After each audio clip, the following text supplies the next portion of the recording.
Hola, ¿qué tal? ¿Cómo están? Muy buenas tardes. Pues nuevamente con ustedes en el quinto capítulo sobre que hablamos de suicidio, un problema grave de salud en México.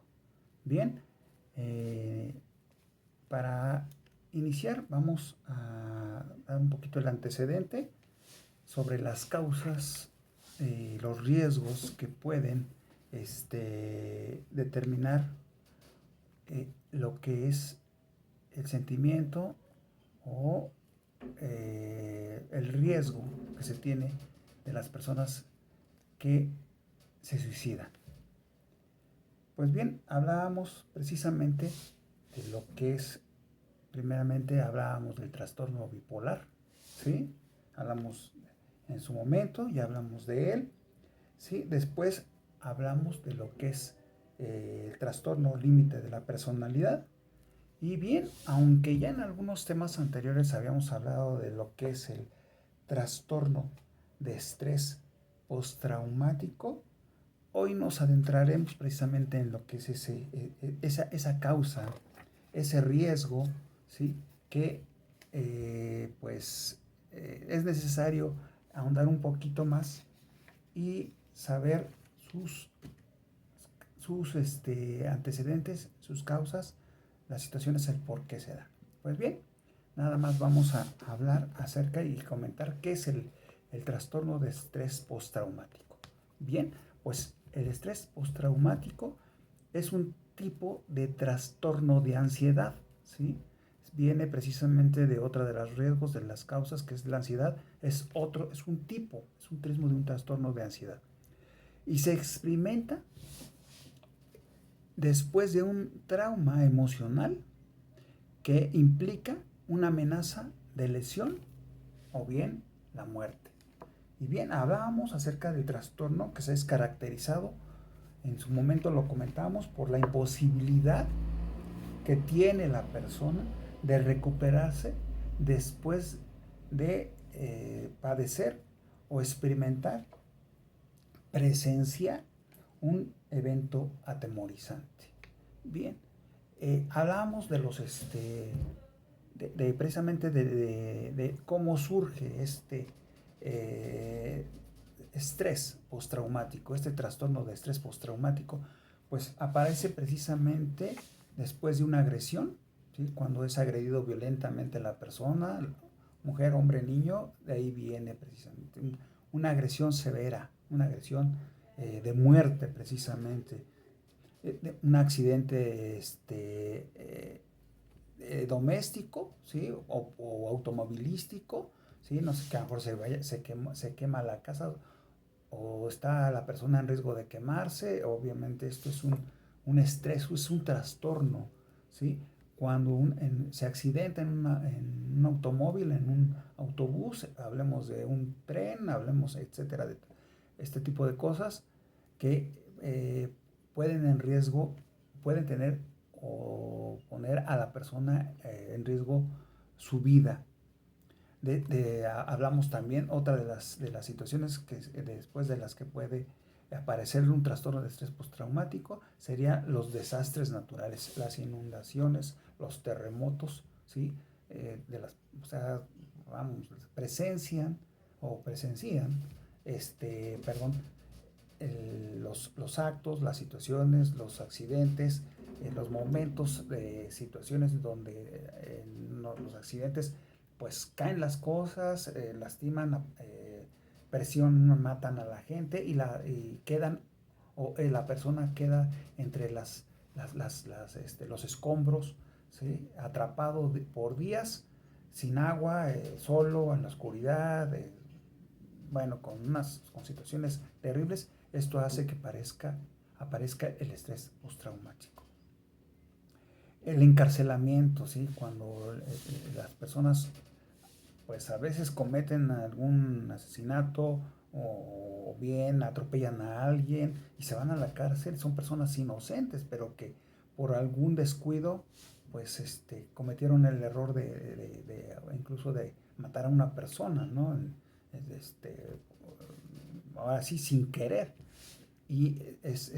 los encarcelan y obviamente viven ahí en unas situaciones terribles realmente de las personas que sí son personas delincuentes, ¿sí? Violadoras, bueno, de todo tipo, que aparecen ahí y que a veces son sometidos por estas personas y pues, el tiempo que están ahí van creando este tipo de trastorno de estrés postraumático. Bien, otra de las situaciones que se dan es la agresión sexual, las violaciones, ¿sí? Los incestos, o sea, las situaciones que se dan en casa ahora vemos que la situación está terrible en las calles, las mujeres se desaparecen, son violadas y a veces viven y a veces desafortunadamente pues las matan. Y las que viven precisamente desarrollan este tipo de trastorno de estrés postraumático. El terrorismo, que en muchos países, por ejemplo, las bombas, ¿sí? Las personas presencian, son personas que están presentes pero que no les pasa nada, pero a lo mejor se llegan les amputan un brazo o una pierna precisamente por el estallido, o simplemente este miembro pues sale desprendido y se dan cuenta de lo que pasa, los que están viendo cómo mueren niños, cómo mueren mujeres, entonces por eso se crea, ¿sí? Las guerras, ¿sí? Las guerras también pues son atroces y se dan cuenta de todas las muertes, de la forma en que van muriendo las personas, y los que quedan vivos, pues, aparte de que ellos están obligados a matar a gente que pues de alguna manera es inocente porque es enviada por sus gobiernos, pues el hecho de que de repente eres un soldado y tienes que matar a alguien y tú no eres así, bueno, pues queda ese trauma, ¿no? Queda todas esas rencillas, todas esas situaciones en la mente de los cuales no puede avanzar la persona. Hablábamos precisamente que la pandemia dejó muchos trastornos de estrés postraumático debido a la muerte de familiares, e incluso que la persona estuvo enferma de COVID y pues veía cómo sus familiares morían, ya lo platicamos, y pues obvio que le daba miedo precisamente morir de la manera que su familiar se fue, ¿no? Entonces precisamente es por eso que se crea un trastorno de estrés postraumático. El no verla, el que su padre se fue, el que su mamá, el que el hijo, en fin, que iban familias completas, creó en la gente trauma de este trastorno de estrés postraumático. Sus síntomas.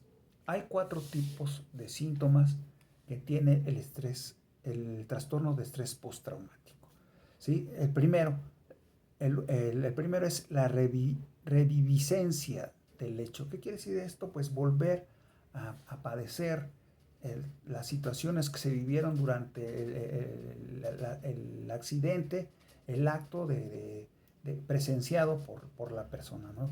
Cosas que se vuelvan situaciones, momentos, gente que vuelve a aparecer en su vida mentalmente. Por ejemplo, que el incidente que sucedió vuelve a aparecer una y otra vez en su mente, ¿sí? Estar continuamente con la situación, el trauma, ¿sí? Esa es una.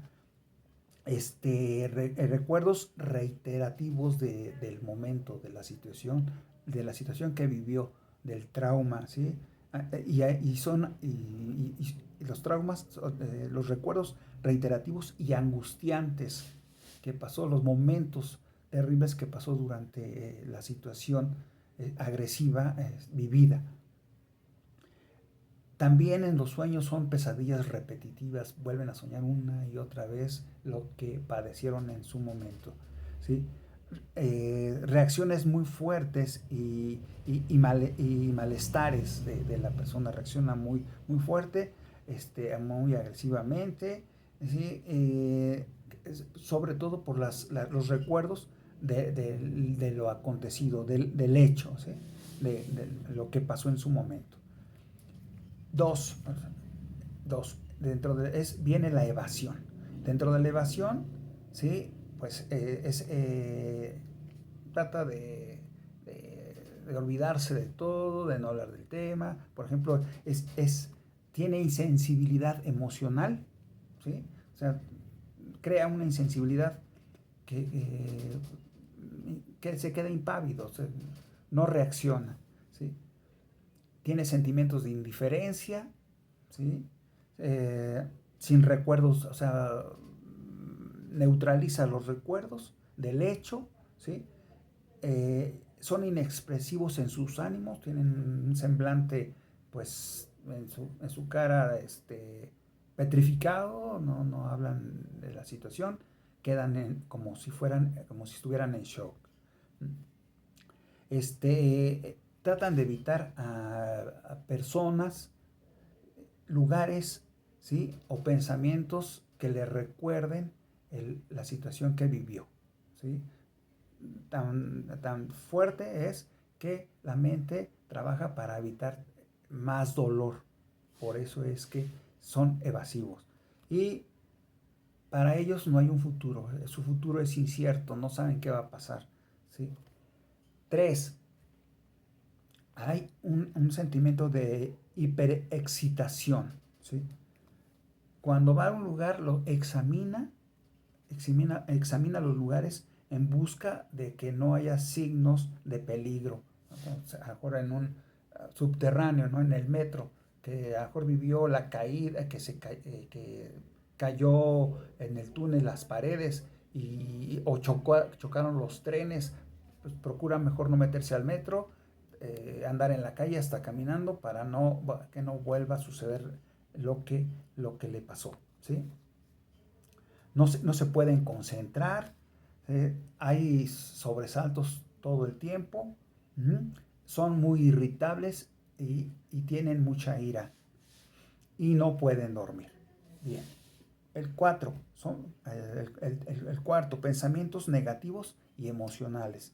Se culpa constantemente si es que él fue, por ejemplo, si él iba manejando y venía un familiar, un niño, lo que sea, con él, por ejemplo, él vivió, pero la persona con la que venía falleció, se culpan de lo que pasó todo el tiempo, y esto pues obviamente va creando una situación muy difícil de no querer vivir. Es por eso que se viene desarrollando y el riesgo de quererse suicidar. También puede culpar a otros de lo que sucedió hasta agredirlos, ¿sí? Incapacidad para recordar el hecho, se les olvida cómo pasó, qué sucedió, se bloquean completamente y tienen pérdida de interés para la vida. Vean cómo son causas horribles para pues poder realizar lo que es un suicidio, desafortunadamente.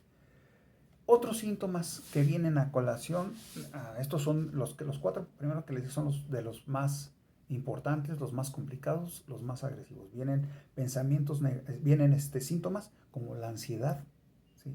El estrés, tensión, agitación, andan muy agitados, mareos, incluso se desmayan, padecen mucho de dolores de cabeza, y aparte tienen todo el tiempo sensación de latidos de su corazón. Todo el tiempo sienten que están lo que es la agitación precisamente. Para poder detectar o poder diagnosticar o para saber realmente si la persona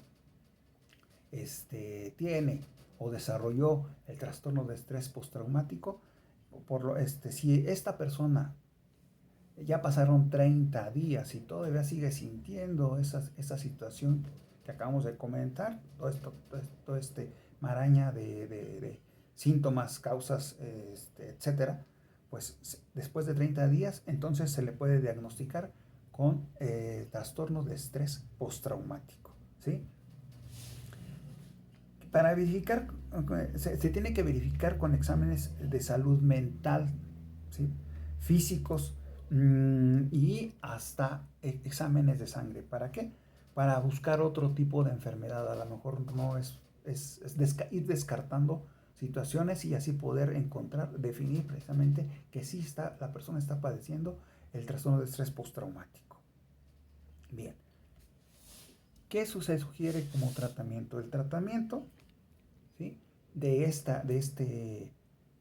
de este trastorno de estrés postraumático viene lo que es la psicoterapia, ¿sí?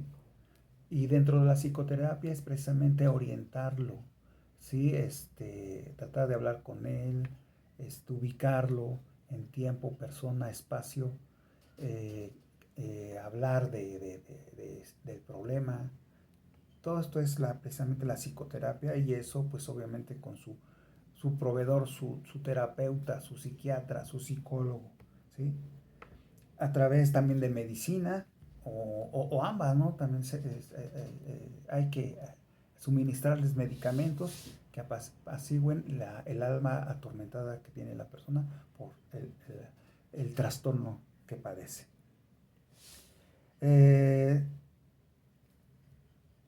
Hay que irlo sensibilizando. Durante esta terapia hay que sensibilizarlo, ¿sí?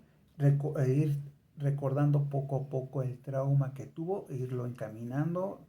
Forzosamente tiene que ser con su proveedor, con su psiquiatra, su psicólogo, ¿sí? Para que poco a poco vaya expresando sus sentimientos al respecto de lo que sucedió, cómo se siente, cómo sucedieron las cosas.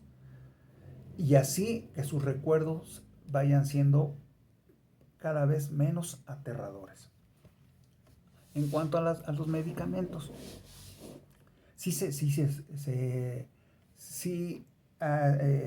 vamos, los medicamentos sí hay que pues dárselos, ¿sí? Hay que dárselos, sí se aconseja, pero vamos de nuevo, lo tiene que supervisar su proveedor, ¿sí? Hay que ayudarlo estos medicamentos tienen que ayudarlo a aliviar su depresión y su ansiedad, ¿sí? Esto es lo que se recomienda en cuanto a su tratamiento. Ahora, por el lado de cómo se puede apoyar. Bueno, desafortunadamente aquí en México, en cuanto a grupos de apoyo, pues no estamos tan avanzados como otros países, y por lo menos se sugiere buscar grupos ya existentes como Neuróticos Anónimos, Alcohólicos Anónimos, ¿sí? Grupos de depresión, de apoyo a la depresión, a la angustia, a la ansiedad, para poderlos combatir, porque bueno, ahí encontramos a personas que de algún modo conocen la situación que está padeciendo la persona, y hay cierto apoyo del grupo, ¿sí? Para que pueda salir adelante, ¿sí? En internet podemos contactarnos. Posiblemente la página también tenga páginas en español, es lo más seguro, para que podamos encontrar en la red a grupos, ¿sí? Es por ejemplo Anxiety and Depression, o sea, ansiedad y depresión, Asociación para la Ansiedad y la Depresión Americana, ¿sí? Esto es esta es una institución que podemos buscar en internet para podernos apoyar. Y ¿cómo lo podemos buscar? Con la siguiente página, ¿sí? La siguiente dirección en internet es o sea, todo junto, D de dedo, otras dos A juntas, .org, diagonal, support, así como suena, support, pero con doble P, support, y luego diagonal, groups, ¿sí? GROUPS, para buscar estos grupos de apoyo. Otra, el Instituto Nacional de Salud Mental, ¿sí? Como National Institute de Mental Health, salud mental, ¿sí? Otra página, pero bueno, vamos, esto es para los veteranos de guerra, el Departamento de Veteranos de Guerra, que con la dirección sería www.p de papá, T de Toluca, S de sábado, D de dedo, .ba.gov, ¿sí? Esas serían las siglas para encontrar estos grupos de apoyo. ¿Qué expectativas, qué nos pronostica el poder ayudar a las personas con este tipo de trastorno? Sí se puede tratar, sí se puede mejorar, siempre, pero siempre y cuando se consulte a un proveedor de inmediato, ¿sí? Esto es cuando las personas empiezan a tener los síntomas, los signos, etcétera, todos los sentimientos que está padeciendo y que sean visibles o que los externe él de propia voz, ¿sí? Para que también pueda resultar que se mejore la persona, tiene que participar activamente en su tratamiento y siga al pie de la letra las instrucciones que le dé su proveedor, su psiquiatra, su psicólogo. Tiene que cuidar su salud, que haga ejercicio y que consuma alimentos muy saludables. No beber alcohol en ese momento, olvidarse del alcohol, ni consumir drogas psicoactivas. Bien, estos serían las expectativas, el pronóstico. ¿En qué momento debemos contactar al profesional, al médico, al psiquiatra? Aunque no todos los sentimientos de angustia son síntomas de trastorno postraumático, tenemos que de hablar con la persona que nos está tratando, con la familia, con los amigos, hablar de lo que estamos sintiendo. Eso es muy importante, comunicar cómo nos estamos sintiendo. Y si de plano no mejora o está muy perturbado, hay que hablar de inmediato a su proveedor. No hay de otra. ¿Cuándo buscar ayuda de las personas con estrés, con trastorno de estrés postraumático? Cuando se siente ya muy abrumado, eh, cuando se está pensando en hacerse daño o dañar a los demás. Uh-huh. Cuando se siente incapaz de controlar su comportamiento y a otros, tiene otros síntomas o que tenga otros síntomas muy angustiantes. Bien, aquí le vamos a dejar porque son temas un poquito pesaditos, pero que sí es importante que los conozcan. Muchas veces nos hablan de estos temas que les he estado hablando, de estas causas, estos riesgos que pueden causar el suicidio. Es importante que los conozcamos de raíz, porque de esta manera estamos más preparados en dado caso que tengamos, que conozcamos, que nosotros mismos lo tengamos, síntomas de este tipo, ¿sí? Y más ahora con lo que se dio de la pandemia y bueno, pues ya ven, afortunadamente estamos en una región que no hay huracanes, ¿sí? Por las inundaciones. Si hay pues temblores, ¿sí? Terremotos, pues no nos pegan tan fuerte, ¿sí? Y situaciones así de fuertes de la naturaleza, pues no. Pero estamos hablando de la pandemia que avasalló a todo el mundo y pues precisamente es por eso que estamos hablando de lo que es este trastorno y debemos de cuidarnos y cuidar a los que queremos. ¿Cómo? Pues bueno, teniendo un poquito más de información. Y pues con gusto en estas pláticas por se los doy. Serán un poquito aburridos, pero es importante, desconocemos mucho y a veces catalogamos a las personas sin saber precisamente los antecedentes, lo que le está pasando, y a veces son inocentes. No debemos de juzgar hasta no encontrar el verdadero motivo por el cual la gente se comporta de esa manera. Y de que puede llegar a situaciones muy escabrosas y de vida o muerte. Muy bien, bueno, pues hasta aquí lo dejamos, ¿sí? Vamos a continuar porque son temas un poquito fuertes, pero tardados, pero sin embargo, es importante que lo sepamos. Nos vemos en la siguiente parte, ¿sí? Seguiremos ahora hablando de la ansiedad, ¿sí? Y de otras causas o otros riesgos que vienen precisamente a ser motivo de que la persona esté en riesgo. Muchísimas gracias, me dio gusto nuevamente estar con ustedes. Pasen muy buenas tardes. Hasta la próxima.